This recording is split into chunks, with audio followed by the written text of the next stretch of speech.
SLBC టన్నెల్లో మృతదేహం గుర్తించినట్టు తెలుస్తోంది. తవ్వకాల్లో మనిషి చేతిని రెస్క్యూ టీం గుర్తించారు. టీబీఎం మెషిన్ లో మృతదేహం ఇరుక్కున్నట్లు నిర్ధారణ అయింది. రెస్క్యూ ఆపరేషన్ కు అడ్డంకిగా టీబీఎం మెషిన్ విడిభాగాలు ఉన్నాయి. టీబీఎం మెషిన్ విడిభాగాలు కట్ చేసి లోపలికి వెళ్లేందుకు రెస్క్యూ టీం ప్రయత్నాలు చేస్తోంది.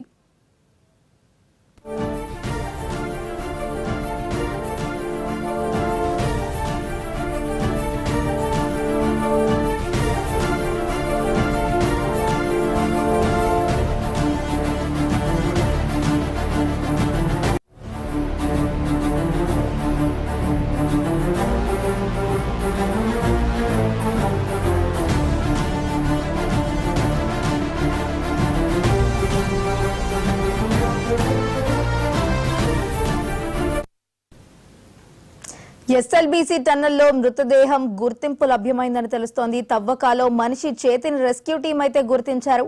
మరి ఇదే అంశానికి సంబంధించి మరింత సమాచారాన్ని మా ప్రతినిధి గురుప్రసాద్ అందిస్తారు. గురుప్రసాద్, చెప్పండి. ఎస్ఎల్బీసీ టన్నెల్లో 16వ రోజు రెస్క్యూ ఆపరేషన్స్ కొనసాగుతున్నాయి. పెద్ద ఎత్తున కూడా సహాయక చర్యలైతే కొనసాగుతున్నాయి. అయితే ఇవాళ ఒక కీలక పరిణామం చోటు చేసుకుంది. ఏదైతే టన్నెల్ బోరింగ్ మిషన్ లోపల భాగంలో ఒక మృతదేహాన్ని గుర్తించారు అక్కడ ఉన్న సిబ్బంది.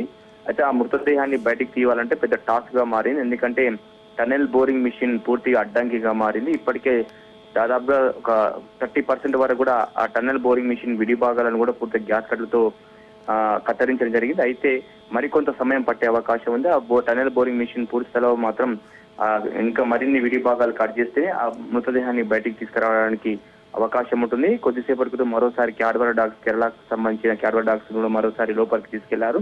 మరికొన్ని చోట్ల కూడా ఏదైతే మృతదేహాలను గుర్తించడానికి కూడా క్యాడ్బరా డాగ్స్ ని లోపల తీసుకుపోయిన పరిస్థితి. అయితే ఇప్పటికే నిన్న క్యాడ్బరా డాగ్స్ 3 చోట్ల స్పాట్స్ ని గుర్తించి ఆ ప్రాంతాల్లో ఆనవాళ్ళు ఉన్నట్లు గుర్తించడం జరిగింది. అక్కడ మార్కింగ్ ఇచ్చిన తర్వాత అయితే ర్యాట్ హోల్ మైనర్స్ ఇప్పటికే తవ్వకాలు చేపట్టారు. పెద్ద ఎత్తున 5 నుంచి 6 అడుగుల మేర కూడా మట్టి తవ్వకాలు చేశారు. ఎప్పటిగా మట్టినంతా కూడా బయటికి తరలిస్తున్నారు. ప్రజెంట్ అయితే ఒక మృతదేహాన్ని అయితే గుర్తించిన పరిస్థితి. అక్కడ స్మెల్ కూడా వస్తున్నట్టు కూడా భావిస్తున్నారు. ఈ నేపథ్యంలో ఆ మృతదేహాన్ని బయటికి తీసుకురావడానికి మరింత సమయం పట్టే అవకాశం ఉంది. టన్నెల్ బోరింగ్ మిషన్ ఏదైతే ఉందో ఆ టన్నెల్ బోరింగ్ మిషన్ పూర్తిగా విడిభాగాలను విడగొట్టిన తర్వాతనే ఆ మృతదేహాన్ని బయటికి తీసుకొచ్చే అవసరం. మరో 7 మృతదేహాలు మాత్రం ఇంకా గుర్తించలేని పరిస్థితి. అయితే 4 మృతదేహాలు మాత్రం టన్నెల్ బోరింగ్ మిషన్ ముందు భాగంలో ఉన్నట్టు తెలుస్తుంది. అంటే పూర్తి స్థల మాత్రం టన్నెల్ బోరింగ్ మిషన్ అనేది 120 మీటర్లు ఉంటుంది. ఆ 120 మీటర్లు పూర్తి స్థల మాత్రం ఒక్కొక్క వ్యవస్థ ఉంటుంది. అలాంటి వ్యవస్థ పూర్తిగా విడిభాగాలని కత్తరించి వాటి నటిని కూడా మళ్ళీ బయటికి తీసుకురావడం అంతా కొంచెం ప్రాసెస్ అయ్యే అవకాశం ఉంది. అయితే ఇప్పటికైతే ఒక మృతదేహాన్ని అయితే గుర్తించినట్టు ఆ ప్రాంతంలో అయితే టన్నెల్ బోరింగ్ మిషన్ లోనే ఆ మృతదేహం ఇరుక్కుపోయింది. ఆ ఇరుక్కుపోయిన మృతదేహాన్ని తీయాలంటే కూడా ఈ టన్నెల్ బోరింగ్ మిషన్ విడిభాగాలు మరింత కూడా కట్ చేయాల్సి ఉంటుంది. ప్రజెంట్ అయితే ముమ్మరంగా సహాయక చర్యలు కొనసాగుతున్నాయి. జాతీయ అంతర్జాతీయ నిపుణుల సహకారంతో పురుషుల మాత్రం ఎస్ఎల్బీసీ టన్నెల్లో రెస్క్యూ ఆపరేషన్స్ అయితే కొనసాగుతున్నాయి. అలాగే ఎన్డీఆర్ఎఫ్, ఎస్డీఆర్ఎఫ్ బృందాలు కూడా షిఫ్ట్ల వారీగా పనిచేస్తున్నారు.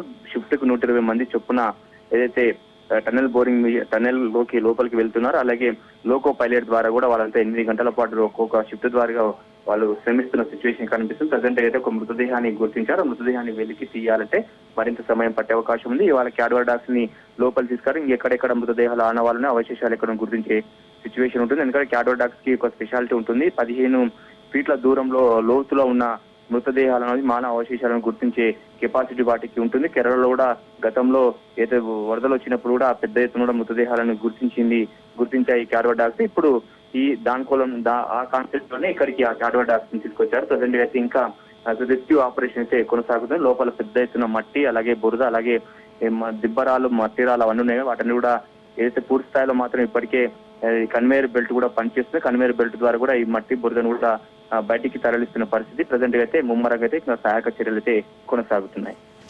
Right, thank you Guruprasad.